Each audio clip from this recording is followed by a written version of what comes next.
Le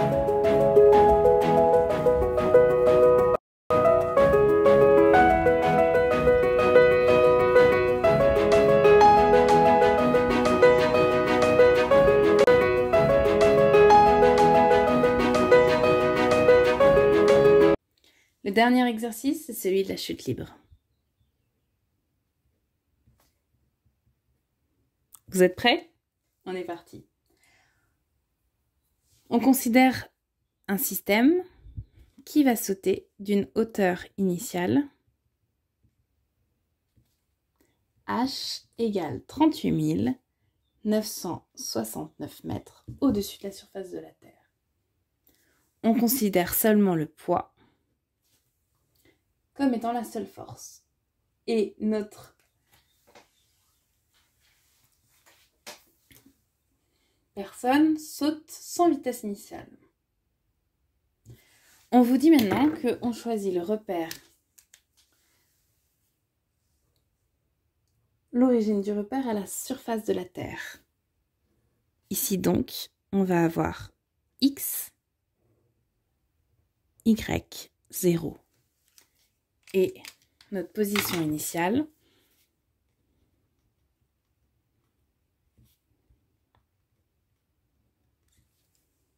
alors bien sûr on va prendre le repère juste en dessous de la position de départ, et donc on va avoir OM à t égale 0 comme étant 0 selon x et grand H selon y.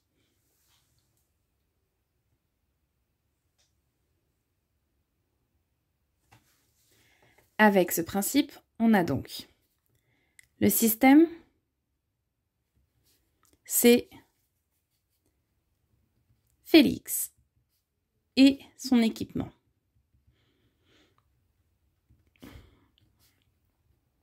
On va considérer que c'est un point M de masse petit m. On étudiera donc seulement sa position. Ensuite, notre référentiel. Bien qu'on soit très loin de la surface de la Terre, on va considérer quand même un référentiel terrestre, supposé galiléen. Ici, c'est la première hypothèse qu'on fait.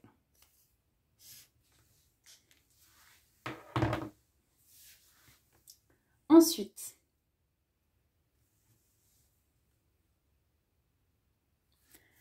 à notre référentiel, on a dit qu'on attachait que 2 dimensions. Une dimension x et une dimension y verticale vers le haut. On effectue le bilan des forces et on va considérer pour l'instant que seul le poids rentre en compte.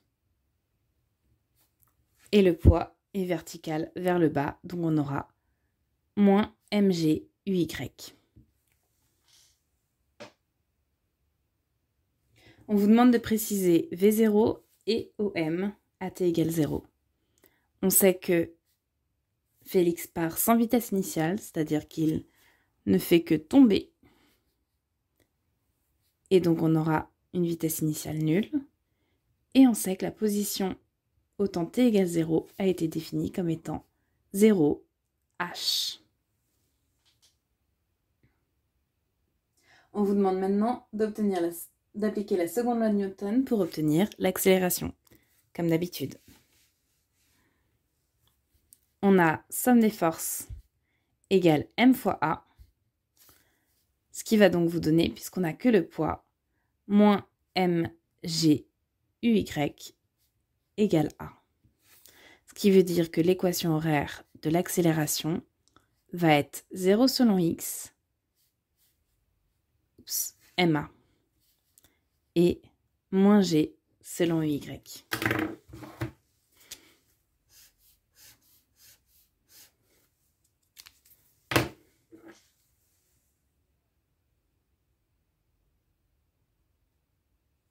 On vous demande maintenant d'obtenir la vitesse. Comme d'habitude, on va intégrer notre expression. On aura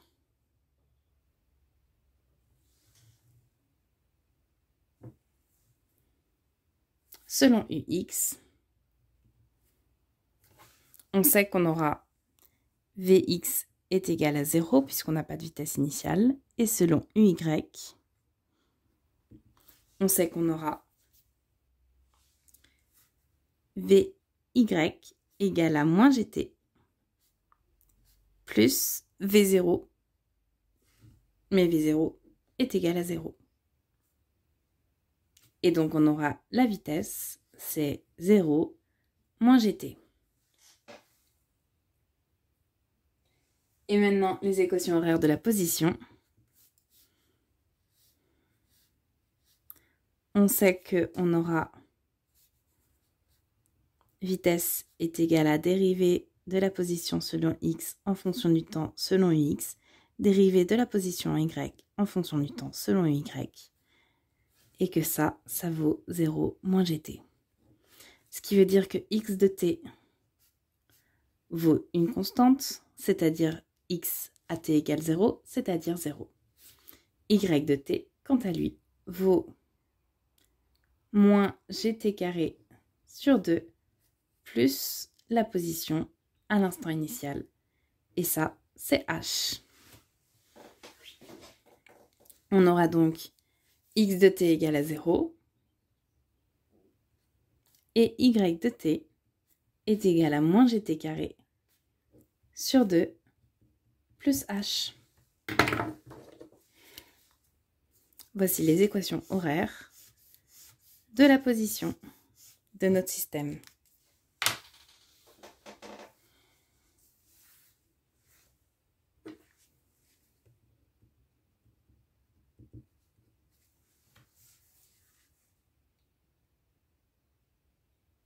On vous demande maintenant la durée du saut.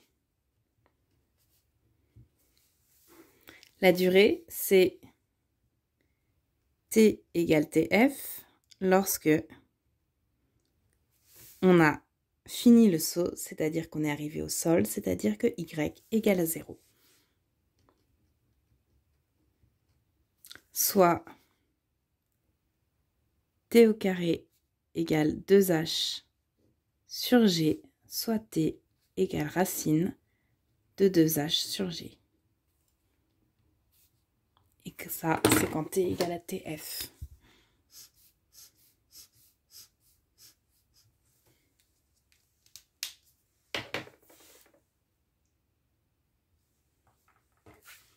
Et donc, notre delta T. Quelle est la vitesse lorsqu'il atteint le sol? On sait que la vitesse, on l'a calculé tout à l'heure, n'a de composante que selon uy.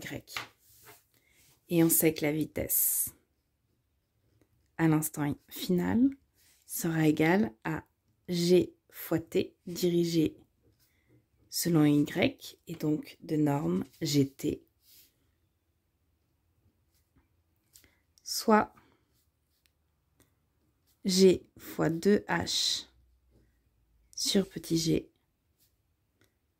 soit racine de 2g fois h.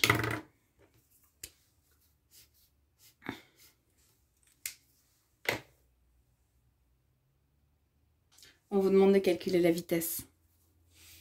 On aura donc racine de 2 fois 9,81 fois la hauteur 38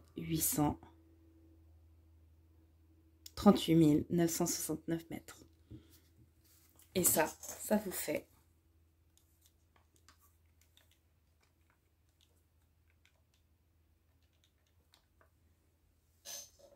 874 mètres par seconde.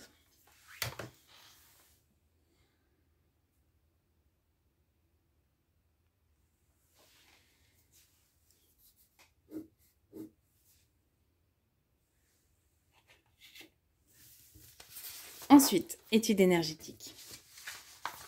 Exprimer l'énergie cinétique, potentielle et mécanique à l'instant initial.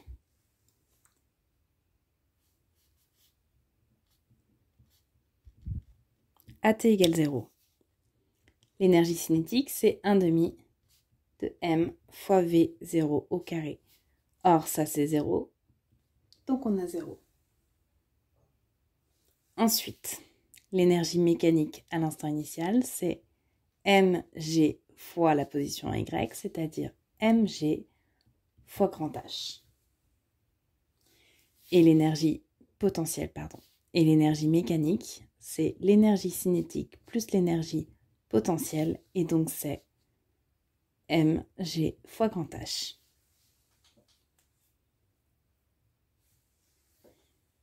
Au cours du temps, la vitesse va augmenter et donc l'énergie cinétique va augmenter au cours du temps. La position va diminuer et donc l'énergie potentielle va diminuer au cours du temps puisque notre Y va diminuer. Quant à l'énergie mécanique, si la seule force c'est le poids, l'énergie mécanique reste constante. À l'instant final, on aura EM égale toujours mgh, puisque l'énergie mécanique se conserve. On aura EP égale mgy, or y égale à 0, donc ce sera égal à 0.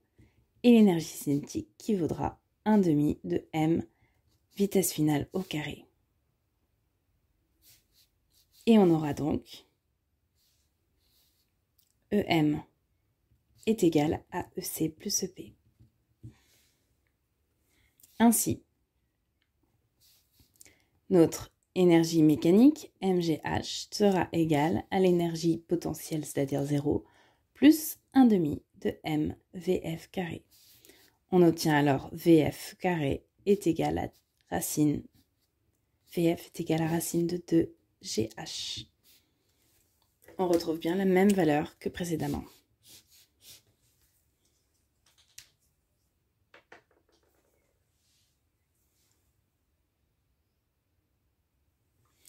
Question 11.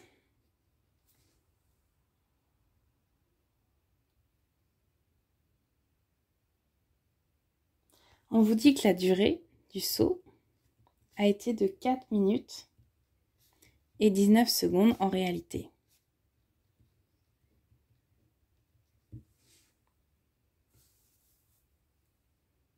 Or vous avez trouvé un delta t réel, ou plutôt calculé, de racine de 2h sur g, soit racine de 2 fois 38 969 sur 9,81.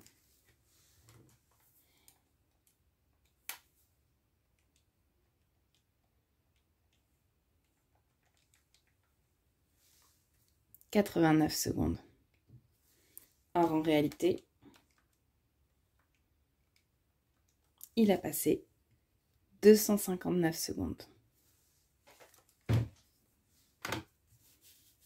Ce qui veut dire que, en réalité, le saut a duré bien plus longtemps.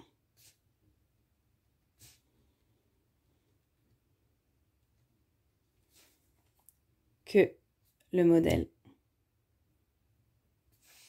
ne le calcule. On peut reprendre toutes nos hypothèses et on a là 2 solutions. Soit le référentiel terrestre n'est pas galiléen, soit notre bilan des forces est faux. Ici, c'est le cas, puisque quelque chose a ralenti Félix lors de sa chute. Et donc, on a bien une autre force qui a ralenti la chute. Ainsi, le poids n'est pas la seule force de ce problème.